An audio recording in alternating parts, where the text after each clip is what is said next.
Welcome back to Your 1230, the only podcast where our guests tell their story with the help of 12 questions in just 30 minutes. Today, we are really excited to be speaking with J.V. Hilliard. J.V. is born of steel, fire, and black wind.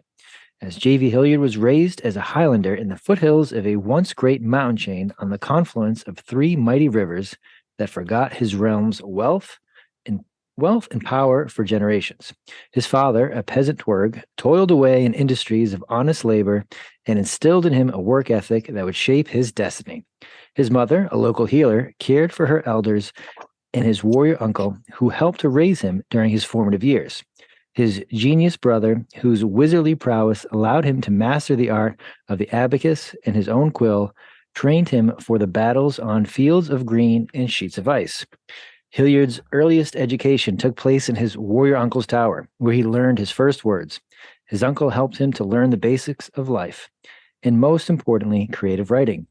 Hilliard's training and education readied him to lift a quill that would scribe the tale of the realm of Warminster, filled with brave knights, harrowing adventure, and legendary struggles. He lives in the city of silver cups, hippocycloids, and golden triangles with his wife, a ranger of the diamond. They built their castle not far into the countryside, guarded by his own two horsehounds, Thor and McLeod, and resides there to this day. JV, welcome. We are really excited to speak with you. My pleasure. Thank you very much for having me. I'm glad you enjoyed the bio.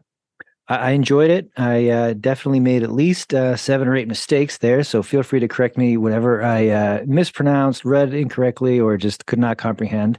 I love when we first talked that you kind of offhand mentioned that everything written in there and everything in your books lines up with something factual, or that it is kind of like to me, it was like a math formula that I'm saying this, it corresponds in the book or in real life 1-to-1, which I just absolutely loved.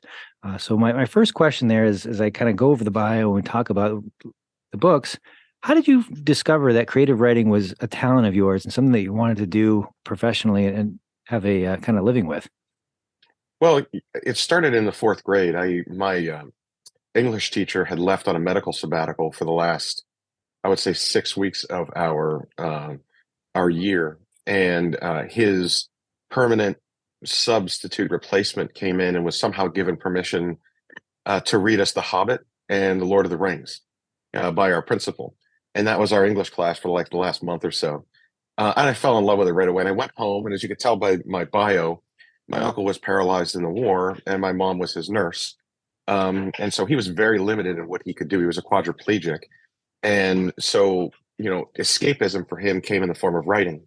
And he wrote short stories and serials for Pulp Fiction and magazines at the time and things like that. But he was also willing to help start my career as a dungeon master. So, one of the things he could do was, again, his own form of escapism was he introduced me to the game of Dungeons and Dragons. And not only what did I start reading The Hobbit and other books like that, I got introduced to the game, and it was off to the races after that. I found a passion for all sorts of fantasy, epic fantasy, high fantasy, sword and sorcery, fantasy adventure, you name it. I just loved it. I couldn't get enough of it, and ended up, working at a bookstore and then a library going through high school and college. And, I can always see it on the horizon. And so he got me started, at home, and Mr. McKinley got me started in the classroom. So it was, one and 1A, but I'll give the nod to my uncle. It was really him. That's such a good story, and I love the creative piece of 10-year-old in fourth grade, where kids are still creative and they are learning, and you even reference it that somehow you were allowed to be read The Hobbit as part of your curriculum.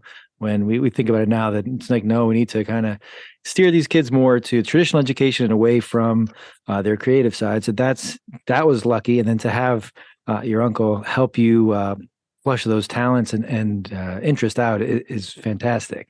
I'm going to out myself now, as I have never been myself someone who has spent much time in a science fiction fantasy realm. I'm not even sure how to play Dungeons and Dragons. So for those uninitiated like myself, what is Dungeons and Dragons? How is it a board game? Is it a card game? How can you basically describe it without thinking of me that this is the Perhaps dumbest person I've ever spoken to. Not at all. I get that question a lot, and it's none of the above. Okay. There are parts and parcels to it that you mentioned, like cards and dice and other things that are part of a traditional strategy game. But in the end, it's a game that takes place in your mind. In part, it's role playing. So you, as a player, think of it as a video game, right? When you go in and create your own avatar for a video game, you're creating that character that you want to play. So whether it's a Madden football character or a warrior that's going in to fight in one of the the many games that are there, you create that character, and over a period of time you level up, and as you level up your character gains more experience and they gain more powers and they gain more, in my case, magic as part of that, and then you play in the theater of your mind instead of there being a board. Oftentimes you're requiring the players to map something that you're describing to them, and nowadays they've got plenty of places where you can go and download software that'll create maps for you and things like that. Back in the day, we were using graph paper and and pencils and stuff like that to fill things in. It was old school, but the game is played by a dungeon master or a storyteller, basically setting an adventure for this party of party adventurers to go on, and hopefully they survive it. And if they do, their characters are rewarded with wealth and power and all the kind of things you do when you win. Um, the difference is it doesn't end at the end of the night. You could play a D&D campaign for several years. Like the one I'm involved in now has been going on for almost 2 years. The one I was going on before that was going on for a little over 2 years. And so it just depends on what you like to play and how long you want to play. Then if your characters live, you could play them in perpetuity. But the game is played out up here, and it allows you to roll dice when your character is doing things to see if you succeed or fail. In some instances, you have cards that you can play that represent spells or actions that you can take. And in other cases, you're just telling the dungeon master, this is what my character is doing, and they tell you what happens as a consequence. Okay. So thank you for making that a little clearer to me and to some of our listeners who may have not had the pleasure. Would you describe it as more of a game where you can learn the rules and you can get better over time? Is it strictly a creative pursuit? Again, is it all of those things? Is it none of those things? Well, it's all of those things, right? So you get better with every game that you play. And when you learn what spells work and which ones don't, and what scenarios in which they work, and if they work better under certain circumstances, it's just something that you fumble through as a novice player. And then as you get better, you know what kind of spells or kind of character you want to build. And sometimes you even get away from building the strongest and toughest character. Sometimes you just want to play a certain character because that role playing aspect of it is just fun, right? So you can be someone that you're not, and do it in a way that you have this group shared delusion with 5, 6, 7 of your closest friends. And I've even teased my wife will make fun out of us when we'll get together for the holidays or a picnic or whatever, and we're all sitting around talking about a Dungeons and Dragon experience like it was real, and all of our wives and kids are looking at us like, "What are you? This doesn't exist. You guys know that, but it existed for us, right?" And even though it was in the mind, and that's why it's different than just a card game. You'll remember, if you won a pot or you lost a pot or whatever it is, and you get better at that. The same thing happens in Dungeons and Dragons, and there's been a number of iterations of it. I started with Advanced Dungeons and Dragons, which was basically the first edition, and now it's up to the fifth edition, on its way to the sixth edition. So it's been around for a long time, and just recently got repopularized over COVID when people were kind of shut in and didn't have much to do.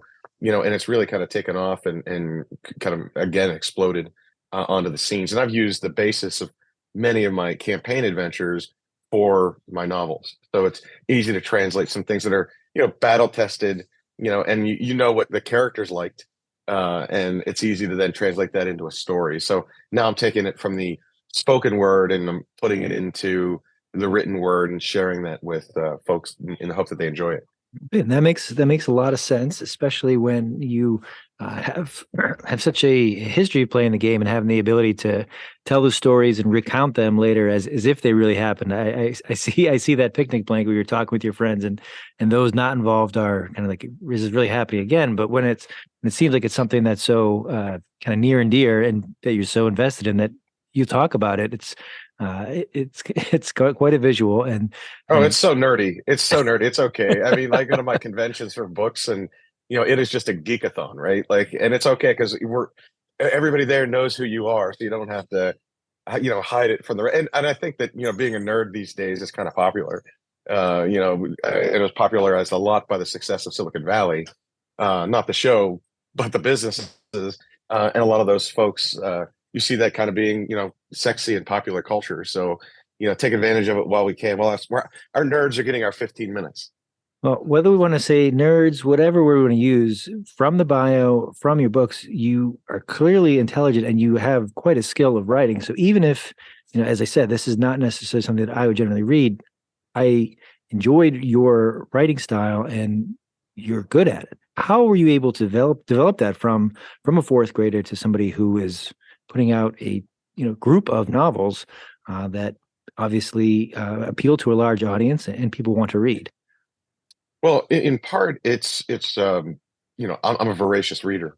So I've read, some of the classics, like I mentioned Tolkien before, more contemporary authors like Martin with or with Game of Thrones, or Salvatore with the Dark Elf trilogy, or even, Margaret Weiss with her Dragonlance Chronicles, like that kind of stuff. I read that, and you gain inspiration, you learn how to write better, how you write descriptively, especially in genre, right? The words that I would use in fantasy adventure are not the same words I'm going to use if I'm writing a suspense or a cozy mystery. Just doesn't work that way. So in part, you develop it by reading, and then also a talent. I've always had a talent for writing. I write. My day job is well, back in the day, my day job was I was a defense lobbyist. So I was in DC doing defense and technology lobbying, and I wrote every day, but it was all nonfiction. Sometimes it was legislation, other times it was grants or contracts, and in some cases it was speeches. So the part that I had to develop over time was dialogue and pacing, and things that you like subconsciously recognize when you're reading a good novel, like, oh, this is really good. But then when you're writing it, you can't rush certain things. Like you can't rush romance, you can't rush tension, and you kind of have to let things build over time. People like that and they respond to that. And so in some cases it was self-taught. In other cases, I've got a great team around me. My publisher, Gwen Gaddis over at Dragon Moon Press, and Phil Athens, who is my editor, and Dane Cobain, my other editor. I got one for copy and one for development, and they're all very successful in their own right. And to have them there as sideline coaches telling me where I need to improve, and as long as you keep an open mind to it and don't you could take constructive criticism well, I think anybody can become a good author. So sitting in my seat, I've had the ability to speak with many excellent authors, and even a step further, people who do amazing things in their profession. And what often seems to be a common refrain is, I'm surrounded by good folks, editors, publishers, team, that helps me get to a better place, provides that feedback. I take it, and with the idea that I'm looking to do better tomorrow than I have done today. And that, as you say, that's kind of the picture that comes to mind. I guess with that is having such, I would assume, a passionate fan base. Does it ever feel like you are writing for a certain audience, and that there is an expected outcome, or based on other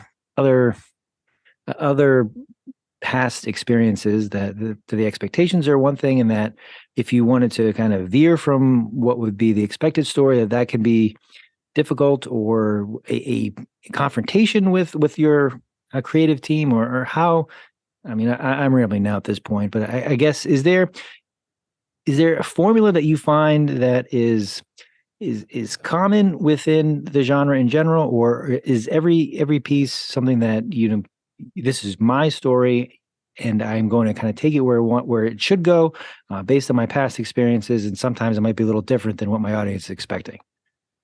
Yeah, so it's all of the above that's in there, right? It starts out with the basic concept of the genre in which you're writing. And there is an expectation by readers that they're going to want to see a cover that appeals to them. They're going to want to read a blurb that's going to attract them into buying the book. And then when they get into it, you want to have that big moment in the beginning that punches them in the face, that says, I got to keep turning the page and the page and the page, right? However, there are shades of the genre too. So there's epic fantasy, in which I write, which has, the term epic really focuses on things that are a little longer. So my average book size is maybe 500 pages. and you're also creating a history and a future within that realm. You're world building in a way that people can learn in the same way they did from Tolkien and Martin about Westeros or Middle Earth, and there were things that had happened 1,000 years ago, which puts Jon Snow or Frodo or Bilbo in the situation they're in right now, right? And they might not have had any control over it; they were just born into it, and it happens, right? And so some things like that are pretty common in my genre. And then there are other types of it too. There's high fantasy, which deals with different kinds of like true to life cultures, like fey creatures and demons and devils. There's dark fantasy, which gets a little darker and sometimes gets a little more crazy with the kind of stuff you do. There's sword and sorcery, which is a lot of swords, not a lot of sorcery, kind of like Conan the Barbarian. And your fan base falls into the big genre, but your real close fan base is really in one or two of those bands, that they like to read this kind of stuff. So you have to write for them, and what their expectation is, in most cases, is sort of a Western, European civilization brought from medieval or the Renaissance times with magic and world building around it. That's what Tolkien did. He was the granddaddy of them all. And so that sort of set the benchmark for us all. And you see it in every novel of today. Now, that's not saying that you can't see it in other cultures. We see a lot of fantasy these days in the Middle East. We've seen it with Asian cultures. You also see, things that have, migrated away into, graphic novels and anime that are all sort of, fantasy based. And so you just have to find your lane and write towards that. And your fans come, your readership grows. And, I think that's the way you keep them, you keep them in tuned. And I'd like to do a little curveball. Like I'm a big sci-fi guy, right? And even though I write in fantasy, which is this medieval culture that's out there, I'd like to introduce new technologies every now and then that give the good guys an advantage, kind of like Q for James Bond. He's got that pen with the acid in it, and you didn't expect that, and all of a sudden he's using it at the right time at the right place because Q had given it to him at the beginning of the movie. That kind of stuff. I like to and I think that satisfies my appetite for sci-fi writing within a fantasy genre. And I think that most fantasy readers also are sci-fi readers. So that, it also kind of, it's an homage to them. Thank you for an excellent answer to my very poorly worded question. So I appreciate that. No worries. You mentioned having a day job where you were writing nonfiction, and that was beneficial to help your writing skills. Also, being a voracious reader helps to write better, obviously. Is there other things that are not as common or not as you'd think of as ways to improve writing for somebody out there who's looking to improve either creative writing or the writing in general? So yes, reading, writing in other forms, role-playing games. Anything else that you'd recommend that might not be common sense? Yeah, so I would recommend a few things. So first thing is if you want to be a writer, take a class. Iron sharpens iron.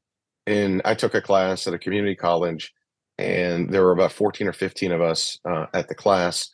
And everybody reads everybody else's work, and you spend 3 hours once a week over the semester, critiquing everybody else. And you're reading other people's stuff that's outside. I was the only fantasy writer in my genre, right? So you catch on to things from other readers that are writers that they're asking questions about to me that might be very straightforward. Like I get it just because I read the genre. To them, they had no idea what it was. And I'll give you an example of one. I had used the term sorcerer's familiar to describe one of my character's animals that he has the ability to see through and kind of control.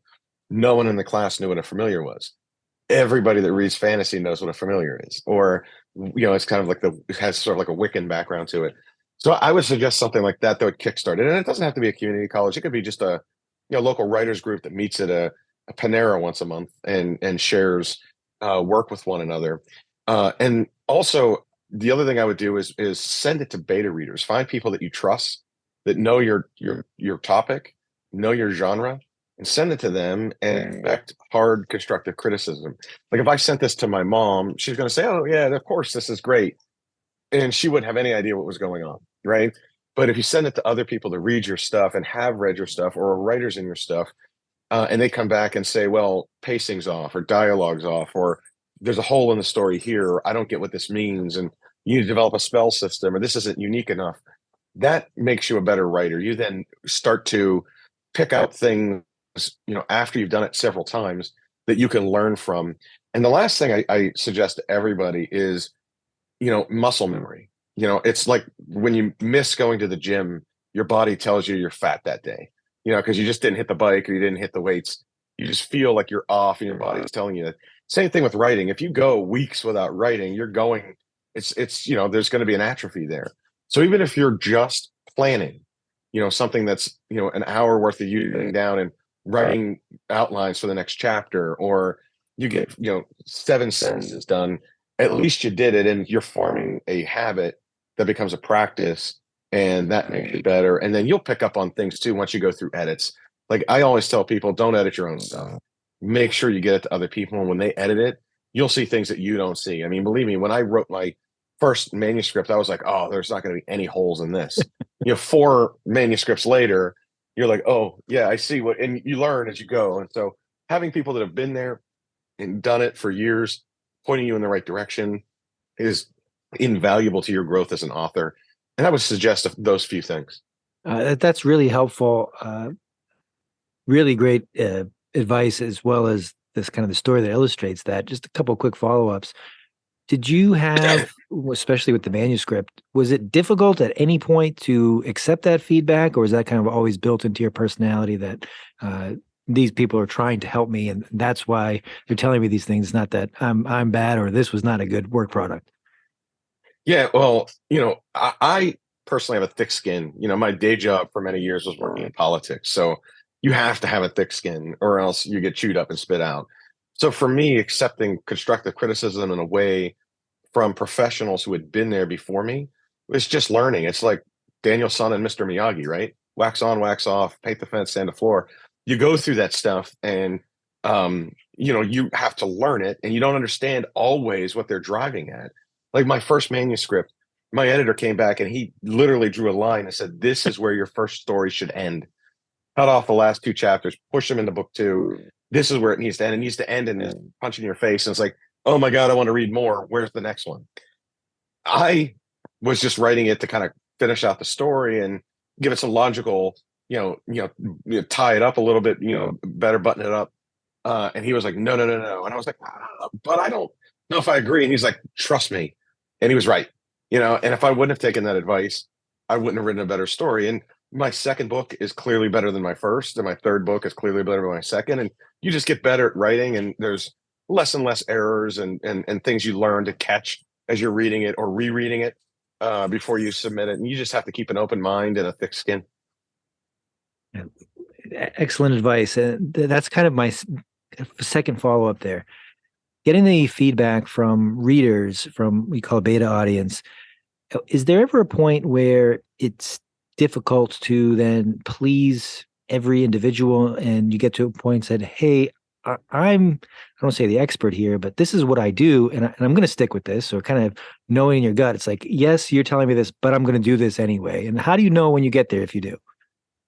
So there's a couple of ways. The first is the easiest to see and the hardest to overcome, which is passion from the reader. I've had readers come up to me and say, please don't kill this character. He or she is my favorite character, and I don't want them to go away. And they're telling you that based on the fact that they've identified with that character very well. And they'll tell you why. And then you can't say, oh, it's like, oops, I'm already 2 books ahead of you and they're dead. But you learn from that, right? And you see that maybe you can drag on, those folks. You don't have to, be so Game of Thrones about it, where somebody important dies at the end of every season. And there's also a readership that I think, there's expectations that they want to see. They don't mind tropes. So in my books, I have humans and elves, but my elves are different than those you would find as a Tolkien elf, or those you would find in other fantasy novels like Shannara. Those elves are different than mine, Shannara series. So you create your own stuff and you world build around that, and then you can't have everything exactly what you're doing. You kind of create your own villains and you create your own monsters. And it's doing research about those things. And you when people read it, especially your beta readers, sometimes they like it and sometimes they hate it. And when they hate it, that's just as important for you to pick up on, because you want to know why. And sometimes it's a good hate, where it's like, I hate that character or that son of a bitch, and you're like, aha, all right, I'm onto this. I'm writing that character well. In other cases, they're just like, if they tell you they're bored with a character, or where it really hits home is like, well, I skimmed through that chapter. That means you got to rewrite that chapter. Sorry about my dog in the background. No, no problem. But you're right. He's a little lonely. Yeah. The indifference there is the one thing you want to avoid. That if it has passion on either of the poles, like I love or hate this character, it's written well. It's like I could barely get through. It's like, okay, that's much worse than you hating any character. All sorts of indifference is the worst. This is going to go back to my level of basic questions, but where you are world building and everything, nothing is haphazard. Everything has a purpose, and it corresponds kind of one to one to either in Dungeons and Dragons, in general. Are there any keys out there to kind of a homepage of this refers to this, or does that exist, or is that for a novice slash beginner like myself, and that's ridiculous to ask? No. Actually, that's a great question, because it exists for two reasons. One, there are folks that are reading it that have never played Dungeons and Dragons and wouldn't know what that is. Or sometimes in epic fantasy, you have to have a tendency to have multiple point of view characters, and you also have a tendency to have a lot of characters. And so the idea behind that is you're seeing from multiple points of view, a story that's unfolding, and sometimes you're seeing it through the villain's eyes, other times you're seeing it through the hero's eyes, other times you're seeing it through a very important character's eyes that reveals something that you wouldn't have seen about a more important character somewhere else. And even if that point of view only happens once in the entire saga, that's okay. You're giving a point of view from someone other than people they've been reading, and some people like that, some people don't. But I honestly enjoy that. But what I've done is I've created a website that people can refer to that has a family tree, a map of the realm, sigils and coats of arms for all the noble families. In this upcoming book, I've got something that describes sort of the hierarchy of the Cathedral of the Watchful Eye, which is a integral part of books 3 and 4. And I think that those kind of things, even though they might seem like a prop, help, especially if folks don't know your realm. Like we can go see a Tolkien movie or read a graphic novel and read The Hobbit, and you've got a general sense of what's going on. Mine's brand new. Mine hasn't been around for 100 years, right? So you got to jump in, and sometimes you need a reference guide or a glossary to go back to. Thank you for that. Very helpful. Yeah. We talked a little bit before hitting record that you have a book coming out in May. We are now in the middle of March. As you've done this a couple times before, being pretty close to book being available, are you excited? Are you nervous? What do you feel like? Are you still getting feedback? I'm assuming it's too late for changes. What is going on in your mind? And I'm sure you're better prepared than you were for your first book, but would you say that you're ready to go and there's no nerves? Yeah, I'm not a nervous person by nature. I own a number of businesses in my private life, and I treat my authorship as an entrepreneurial experience. It's a business. And so oftentimes, I look at it as I do marketing, I do promotion, I use social media to get in front of people. And, for me, these are common things that I do for my other practices. Here, it's something that I'm learning to do on the fly with some help of some really good people that have kind of coached me along from there. But, I think I found a nice pace. There's a cadence to the books coming out. They're once every 6 months, which is pretty good for epic fantasy novels. If you go back and look at some fantasy novels, it takes multiple years to get out the next one. For me, this is, my practicing a rapid release, which is a term in the business that, you don't want to lose the attention of your most loyal readership because they don't have the next thing to read. So you want to make sure that that's there, but I think you also reach out to them in other ways. So, I look at me as the brand and my books as the product. And so when I go to a convention or a bookstore or a library or I speak on a podcast or the radio, I'm putting, my product in the hands of new consumers, and I think for them to appreciate what I've done, some of them might read it just because they like the interview, right? They might look. I got one woman said she bought the book because of the cover, right? Like she liked the cover, and I was like, all right, it's cool. But for me, book three, I will be more excited about book four, which closes the saga. That'll be the final book in the series, and I'm in the midst of writing that, and it is 100% action. Like if there's downtime, it's for a half a chapter. It is so much fun to write, and so I had to treat this book as this is a little bit of a bridge to the end, but it solves a lot of mysteries, so that everybody knows what the setup's going to be for the final confrontation of all the big bad evil guys versus the heroes.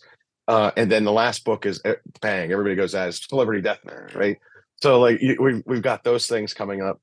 So I'm excited to get it out because it's a continuation, but not nervous about it. I think that my readership has come along through the first two and continues to grow, and I think it'll do the same for three and four. Well, I was planning to change gears and ask a different question here, but with that answer, I feel like I must follow up. Literature, film, where there's multiple stories that build on each other. In your style, in your writing, did you have the last chapter, the end of book four in mind? And when you started, did that develop over time, or how did that look like? Yeah, so I have a tendency to write backward to forward. So this is what the last epic battle is going to be.